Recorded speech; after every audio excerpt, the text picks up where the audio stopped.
Sorry about the earlier time. I believe we had a kind of technical issues back in the studio. So I think it's been fixed now. And yes, we can do this brilliant episode, Ball Business Explain This. Like I said, if you've been joining us before, this episode is based off of questions that people send to us. So we collate all of these questions, then we try to answer them on live. And as well, if you have your own question, you could send it here, and we'll be more than happy to answer them. So yes, welcome back. My name is Fumbi Ogunfua. I'm with the Ball Business.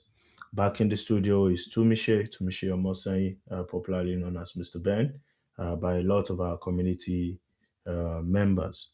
So without further ado, I'll just go straight to the very first question.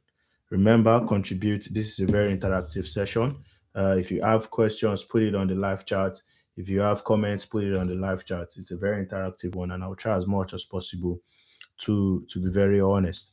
And also, if you have questions and you want to be part of this as well, just send us a message to our email.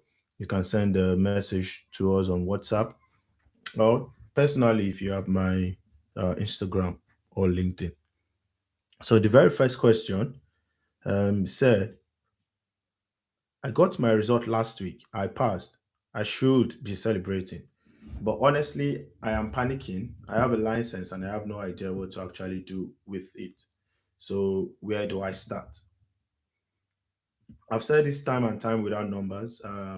Congratulations to everyone who passed, and also massive congratulations to people who also did write the exam, but the results didn't go the way they expected.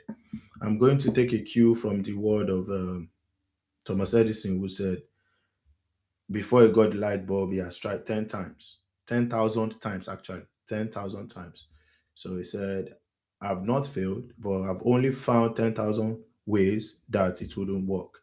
And also, we shouldn't forget that sometimes this experience, for some of us that have written it the first time, going back into the exam with this sort of experience would also actually help.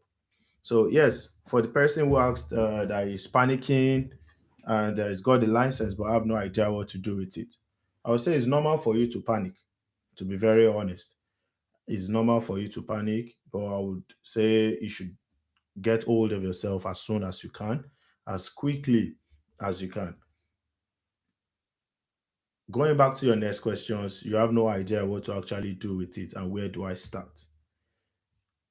Remember, I always say being a football agent is actually running your own business, is you being an entrepreneur.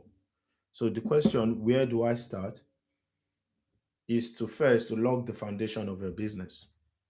Identify what sort of business you want to run, identify what sort of persons that you want to be. So if you want to do a business, let's look at a kind of 60 days framework. From the point of you getting your license, even probably before you even pay the licensing fees, the first 7 days or the first 14 days, which is 2 weeks, is for you to lock the business foundation because it's very, very important. And what do I mean? You register your company, make sure you have an active bank account, make sure you complete your FA intermediary registration in the country where you are domiciled or in the country where you want to practice. Also, you can go further to just finish up on the minor courses. If these are not in place in week one or week two, then sincerely you're not serious. That means you're still doing um, a person or a friendship kind of business, but you want to do transactions in your business name. Aside from that protecting you from the liability, I mean corporate liability, they also position you as a serious person in the industry. Secondly, I would say, let's say the first 2 weeks you've registered your business. The third week, that is maybe week day 8 to day 30, what should you be doing? Now you can now start leveraging on the relationships that you've built. Remember, every person has a different background. Every person has a different connections. Every person has a different where they're starting point. For some, they started already in the industry. For some, they are ex-players. For some, they are ex-coaches. For some, they got into the business because their child, their brother is already a football player. So you have to know where you're starting from. So, but remember, the very first foundation is to register it as a company, and this cuts across everybody. The second step, which is the second ladder, is actually now leveraging on those relationships. So if you are joining the business because you already got a client that is an athlete, maybe your brother is the player or your sister or you have a cousin or wherever you already have that player, then you can now start building a brand around that person. So if the player is already in the club, good for you. Now look at his contract, look at where what next for the player in his own career, and that is how you can now start. But let's look at the most popular set of people or the most popular set of frameworks. These are people or agents that do not have players, that they are just starting afresh on a clean slate. And a lot of us fall in that bracket. I, for one, fell in that bracket. Of course, I had the industry experience. I had my master's with FBA already, so I was a little bit aligned in the business as well. But I never had my very first client. So after doing my business registration, and trust me, I even did my business registration or company name, got my bank account ready even before I got the license. So this is not just about people who already passed the exam, but if you have not passed, these are things that you can be doing between now and next year when you get your license. And if you have passed, please, I understand that the window is opened, but don't rush into running into deals without you doing a proper registration of your company. Then you can now start building relationships. You can now start, talking to clubs. You can now start building a structure, a framework around your company. So yes, those are the things that I'm going to do. Then, of course, find your first client, find your very first client. A lot of people are happy signing two, three players, but I would say or I would advise if you can, just refrain yourself or restrain yourself for having to do, multiple deals or multiple clients at the very beginning stage. Focus on one client and build that up. One single good client would, in short, bring in tons and tons of clients. So it's normal for you to panic, but where to start is actually just do it in the business way. Register your company, register with your FA. And if you're in England, you need advice as to how you can join the English FA, please feel free to reach out to us. Feel free to send us a message in the community. For England, it's a bit more straightforward. I know if you're in Ireland, you need to get your indemnity insurance. You need to, get some whole lot of other orders. So each country's FA is different. So I will advise you if you can join the English FA, you can join the Netherlands FA. Those ones are a little bit straightforward. And yes, don't say, "Oh, I'm not in England." Once you have your FIFA license, you are allowed to operate wherever and everywhere in the world. Yeah. Second question. This one is going to be a little bit fast because we've already, wasted a couple of time because of the technical issues, and we're also going to rush because of people who want to watch the World Cup. This gentleman said, I failed and I don't know if I want to do this again. Should I resit or is this a sign that I should pivot? How do I even know? I think we answered this question last last live session. That was last two weeks. But before anything else, this is what I'm going to say. I'll tell you that failing is not the end of this. Some of the best agents that you know in the world had to write the exam more than once, and some of the very worst agents or some of the guys that gave up made the exam in their first attempt. So the exam is just a kind of regulatory gate for you to get into the industry. I would say you should take it again. The exam does not test your result. In terms of your personal psychological being, it doesn't test your resolve. The result should not test your resolve. So if you didn't make it, I'll tell you to go again, put in more effort, look at where you've missed, and look at where you can improve. Join groups early, and you can see in the community we already opened the Agent 2027, Aspiring Agent 2027 group, and of course conversations can start or can continue from there. Also, to be very honest, you can see the link to the community is just right on the screen. You can just click on it and you're able to join. And also, you can see, I think yesterday, FIFA released the new RSTP, and these are the things that will come out in the next exam. So if you're chanced, if you have time on your hands, you can start browsing through these new regulations, because that's what's going to be the updated version of the 2027 um, exam. So I'll tell you what you can just do is now to start preparing on a very gentle basis. Just do it as it comes. Don't really stress so much about it. But of course, you need to get your resolve and try to take the exam again. To be very honest, you have to take the exam again. The third question, this one says, I've passed, I have no players yet. How do I actually sign my first client? I do not know if I should chase someone I, I know, post on social, approach an academy. What is the realistic path to a first signature? One of my very first players I signed, I can remember myself and one of my friend, we were playing video games. Of course, that was not our first client, but let me say, I think second or third. I was playing video game that day, and I just saw his message on my phone, and I showed my friend. I said, "Look at there's this guy. He's messaged me on LinkedIn. Now he's playing for, I think he's playing for a Division 3 or 4 in England. You know, League 2, kind of a league, non-league football." And he said he's in their under 18s. He's seen our profile. He wants us to represent him, and that was how I signed the client. But in retrospect, I wouldn't do it again. I'm not going to project my experience on you to answer this question,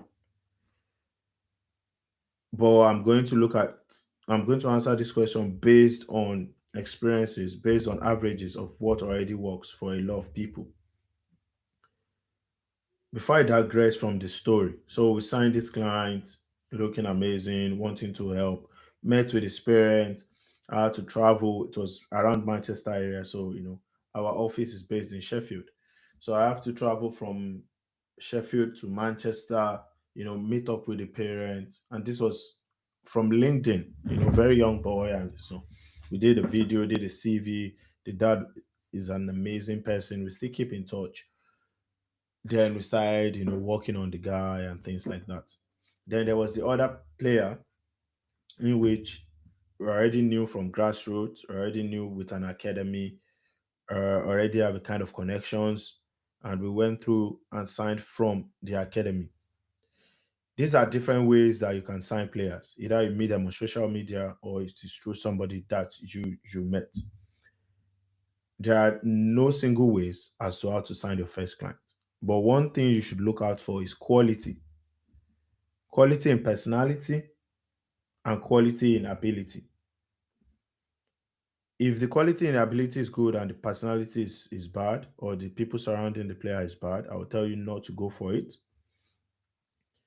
If the quality is okay, a little bit above average, I mean the quality of the player and the personality is way, way very good. It's more than his character. I would advise you go for such players, because remember, a lot of people double down on qualities. Oh, he's a very good striker, he's a very good player, he plays for this social academy, but they forget the most important thing, which is the human part of that player. So now, having said that,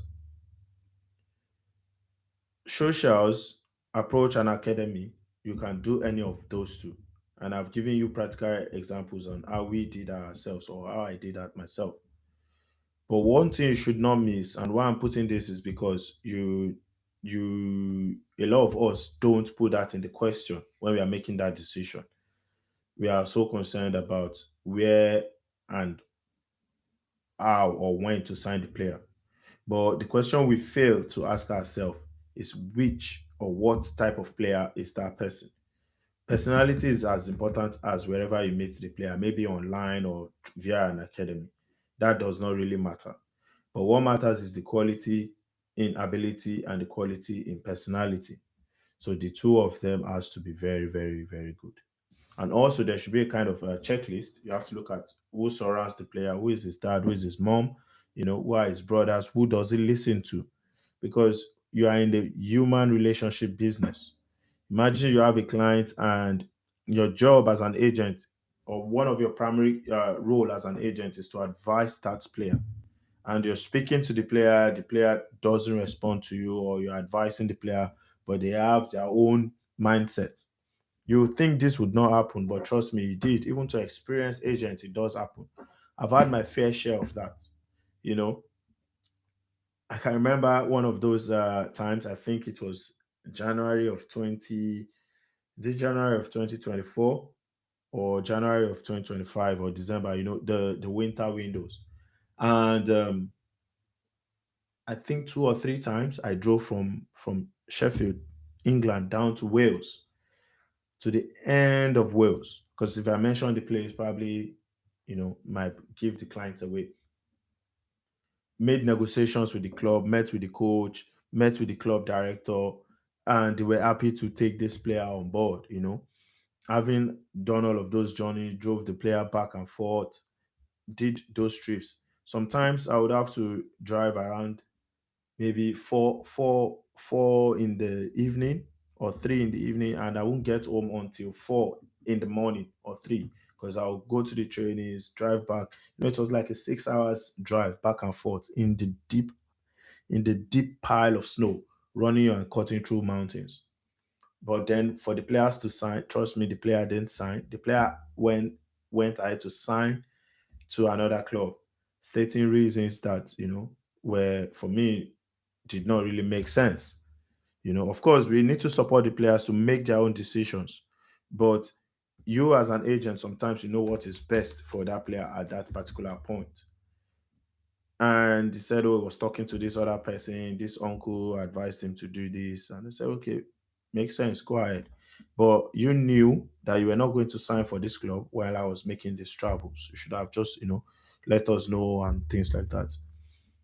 And the player had to go, and I told him, I'm sorry, I won't be able to represent you anymore. I don't think we can come into an agreement because of the way you've handled this particular situation. If you had told me early on, that would have been good.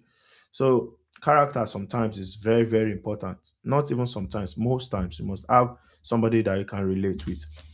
There's a very popular saying by Warren Buffett. He said, "You can't make a good deal with a bad person.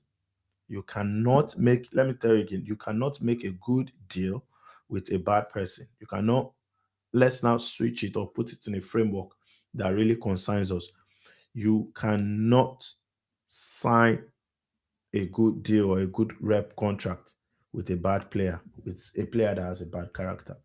Because no matter how good the contract is, no matter all the jollies that you've put in the contract, not just even players, even with other clients, once the person is bad, trust me, the piece of paper really makes no sense.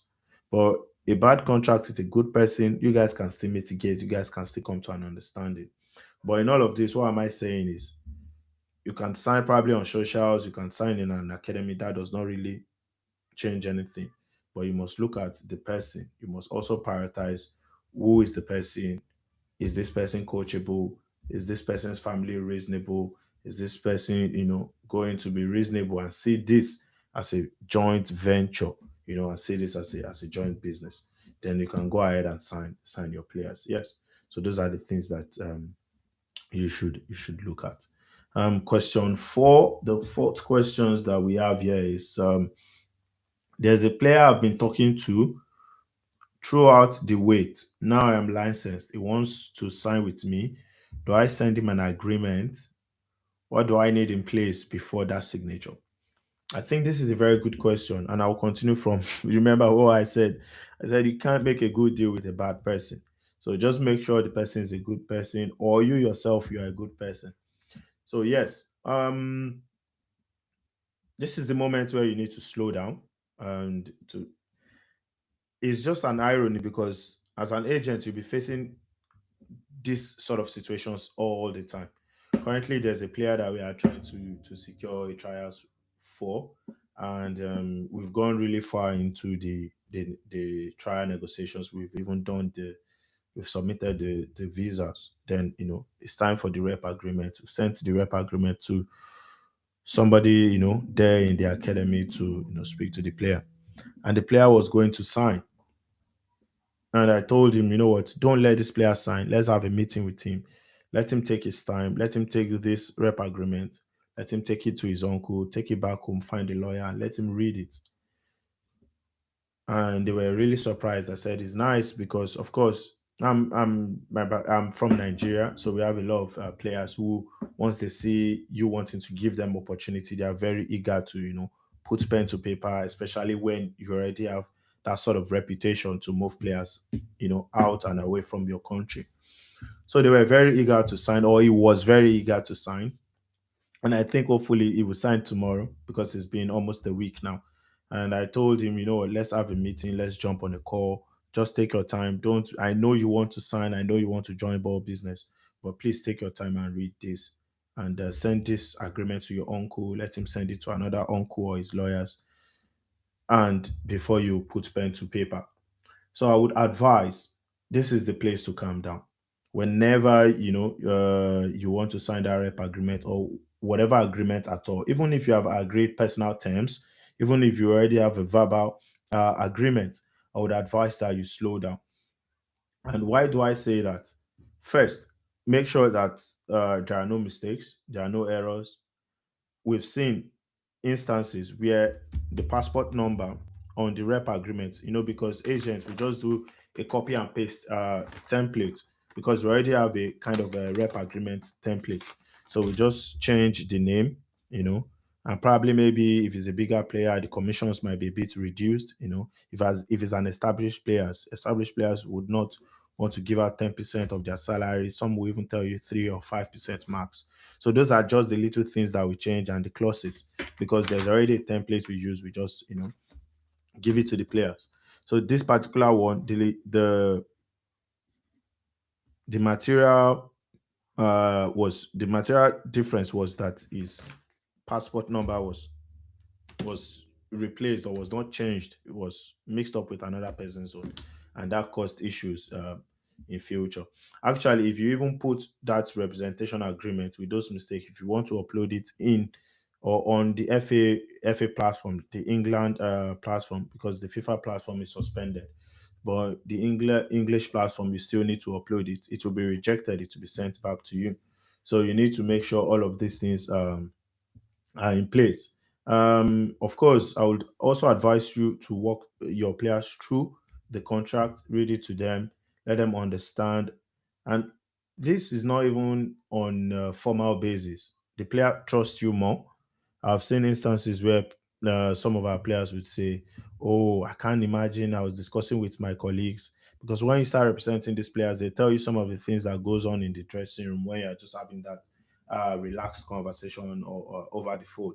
And you're telling them, "Oh, how are you doing? How was the game? Or what are your colleagues saying?" And said, "Oh, you can't imagine. This colleague told me his agent just made him sign this contract. He didn't even do this and that." And you'll be surprised. That might be a reason why a very good player which is your colleagues, which is your client's colleague, want to sign with you. So make sure that you give them proper advice before you tell them to sign, and let them also understand the exclusivity part of the contract. So yes, and I hope that answer your question. And if you're looking for a free rep contract or a template, there are a lot of templates on Ballbridge. You can just sign up and just sign up for free, and you get to see them there. Yes. Next question is about this one again. So now this person is no longer confused. This person, I think this person is in Spain because he put his address or he put his location in the question, so we had to take that off.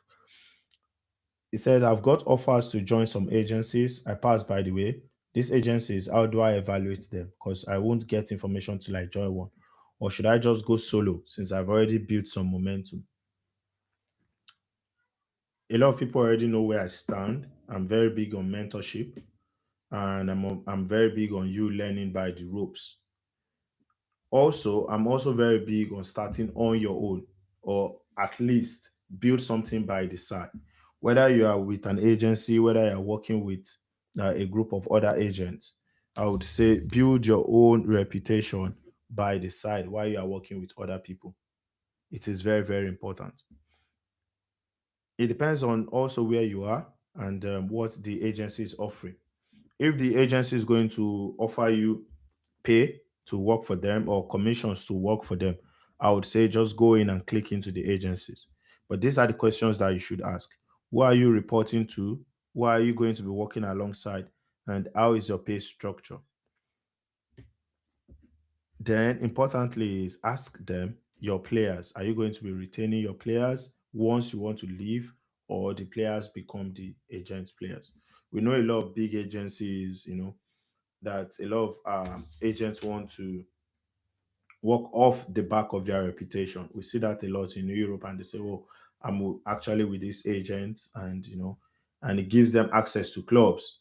So if you are just starting out, if those are the agents that have approached you, I would say you should take that opportunity, not because um, you're going to slave away your time for them, or not because you don't have something better to do with your own time, or you don't have the experience, because now you said you've already built the momentum, but the sort of access that you get in those agencies cannot be bought. The sort of influence, the sort of connections that you have. But while you're doing that, make sure you already have an exit plan. And if it's difficult for you to join an agency, bro, you can just start solo. Just start with what you have, where you are, and when you can, to be honest. So it's a matter of the chicken and the egg, which one comes first. So yeah, if you have the opportunity to partner with good agencies, be sure to set out your terms, be sure to ask important questions. Are you getting commissions? What happens when you're leaving? Are you able to get your players off when you're leaving? Who are you reporting to, and what are your duties? So you are not a glorified scout, because a lot of agents, once they get their license, because they want to work with a big agency, they become a glorified scout, and they just tell them, "Oh, go to these games, go and look at these players for me. Whatever you have, let me know." You are just a scout. You are just a scout.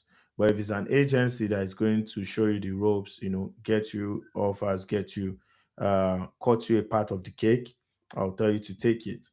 Take that with you, and find an exit path as well. Remember, this is a business. This is a business, and the more collaborations you can make, the better for you. Just look before you leap. That would be the best way to advise you. Question 6. Think. I answered this question last week. It says, "What do I do for income while I build? I passed, but I know commissions are far away. Should I take a side job, find a sports adjacent role, or commit full time and hope for the best?" If you can drop a comment, if you're watching live, and also if you have more questions, you can ask on the comment section. The truth is, money is an unspoken reason why most new licensed agents quit within the first 18 to 24 months, because it's a very volatile industry. A lot of people quit when the money don't come in, and people don't want to admit it's a very expensive industry. So I can imagine you registering for your exam. Probably you bought some courses or some books. Now you got your license. You pay $600. What do you do next? You have to travel. You have to go to games. Some games are at 12. Some games at night. Some even have to go as far as paying for flights, paying for hotels for their clients. If they are representing young players from underprivileged countries. So the money is very, very important. A lot of people don't talk about it enough. What I would say is you can do both ways. You can do both things. For me, I think I kept my job till as long as I can. I've said it before. I worked in the warehouse. I worked in care. I did night shift while I had my license, while I was building the the business. Because one thing about the business is you can continue chewing glass, striving, working hard for 18, 24 months, 36 months, and 1 month, one window, your story just changes and you earn all the money that, you've lost or you are not able to earn in those previous months or years. My simple advice is try as much as possible to keep your side also, keep your side job while you're building on the side. Then secondly is try as much as possible as well to do something that is adjacent to your role. So if you look at the way our business is structured, we have the educational aspect, we have our tech aspect, we have our branding and marketing aspect, YouTube as well. So you have to do something that is adjacent. So lawyers that are agents are lucky. Personal trainers, physiotherapists that are agents are lucky. Bodybuilders are lucky. Accountants that are agents are lucky. So you can own these skills and bring it into the profession. So when you're working, when you're doing these things, you are not um, stranded, and you can start making side money or side also while you're at it. And that's why if you join Bridge at a certain point, you'll be able to do your listings, you'll be able to sell your craft for sports specific people. So if you need more information about this, you can, make money while you're signed up on this app. You can make money while you're doing the business. You can tell people what you do in the side, and of course, make money while you're doing it. Also, collaborations will make you a lot of money. Try as much as possible to give value to other agents. Try as much as possible to collaborate early. So, for example, if you know you have a very good client, you can find agents that are very good and offer your players to them. And that will give them a mandate. People think giving up your player is a bad thing. It is not, guys. I've seen these questions before. It's something that a lot of people ask me and say, okay, Fumbi, there's this agency, they want to snap up my players. And I tell them point blank, it's good news for you because now you have that connections, and then too you can make money. Just make sure that your player is loyal to you. You have the contract, I mean, in place. You have your rep agreement in place, and you just give them the mandate. You guys work side by side. Ask what commission is there for you. And remember, if the deal is going to be better for your player or which is your client, then why are you holding back? So you can offer your clients to other top agents that you know that can make things happen, and you make money off it. So that is another way you can also build your income. And if you need more advice regarding this, feel free to send me a chat. We are happy to jump on a free 30 minutes call with you, and you'll be good from there. A lot of agents don't know that there are many ways they can make money. Many ways. Yeah. Next question, please. I think we're almost at the end of these questions. This person said, how should I announce that I passed? Everyone is going to ask if I've signed anyone. Should I be public about being licensed or play it down until I have a deal? This is a very kind of personal question and it depends on your personality. But remember, the agency business is more of like a showbiz business. If you are not out there, if you don't have a digital footprint, kind of a lot of people might not know. So first thing I tell people, don't assume that people know you're an agent. Don't assume people know what you do. You need to go out there and let people know. There are ways that you can announce these things. Just let them, okay, now, after all the hard work, I'm licensed. Now this is what I do. If you have any partnership or collaborations, please feel free to reach out and let's work together. I wouldn't say you shouldn't announce that you've got your license, or I wouldn't say you should wait until you have a deal done before you announce it. It really doesn't change anything in the grand scheme of things. People are different. I know people who are even happy telling people that, oh, I'm trying to take the exam. I know people who are not going to say nothing until they get their result. So it depends on your personality and it depends on what you want to achieve. This is not, the answer would not cut across everyone. It will not be a generalistic uh, answer. For me, when I got my license, I did not announce it on LinkedIn, but I did post it on my WhatsApp. because then I already have sports specific people. You'll be surprised. One of my very good friend was like, "Oh, do you have the license?" That was like after a year that I already had the license. So it's nice that you post it. It's nice that you tell people about it if you're that type of person. But there are some people they just want to be quiet about it and go about doing their job. So there's no one quote fits all in this question or in this sort of answer. I would tell you to acknowledge your milestone. You've put in a whole lot of work into it. So if you're good about it, that is good. Uh, Thank people who helped you and make your first month very, very, very meaningful as well, because that can be the first way for you to post content about what you do and say, okay, now I've got my license on LinkedIn. Please feel free to partner up. So yes, guys, and these are the questions that we've been able to collect this week, and we're happy to answer them for you. If you have more questions, you can drop them on the chat. We'll be happy to answer those questions for you as well. And going forward, guys, if you feel free to reach out to us, join the community, and let's have a chat. This week we'll be doing 30 minutes free conversation for everyone who have just passed and for people who didn't make it, to see, okay, what is the next step that they can take, what can they be doing while they are waiting for next year. This is what I'm going to tell you guys. I, for one, I did the exam twice. uh, is not the end of the world, guys. And I'll tell you the single question I ask everyone who I consult for, who I speak to, is what would you have done if you had gotten your license? What are the steps you would have taken if you had gotten your license? And you see a lot of remarkable answers. Some people will say, oh, I would have registered my company, I would have done this, I would have gone ahead to look for my players. And I ask them, you not having the license does not stop you from registering your company. So, guys, if you don't have your license, please go ahead and register your company.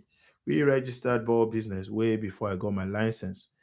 We're already trying to build something. We're already working in sports marketing before I got my license. So, if you have not passed the exam, this is not the end of the world. If you are doing other things, building structures for your business, you can even start building your website as a sports management person. If you are working in finance, consulting, whichever other fields that is adjacent or parallel to what you're doing, you can start doing all of those before next year when you write the exam. Also, remember the new regulations are out. The new RSTP has been updated yesterday. You can start glimpsing through. And if you've got your license again, congratulations to you. Let's have a conversation. Let's have a chat. And of course, most importantly, let's partner up and elevate the game. I'll see you again in 2 weeks. Send in your questions to our emails, send your questions to our DM, send your questions to the community page, and we are more than happy to answer. I'm still your favorite guy, still your favorite FIFA licensed agent, Fumbi Ogufa for the ball business. Midon is giving you guys a shout out. He's busy, he's unavoidably absent. Shout out to Tumishe, who is the producer of this podcast, of this very episode. So thank you guys, and it's nice to have you around. Bye, everyone. Catch you.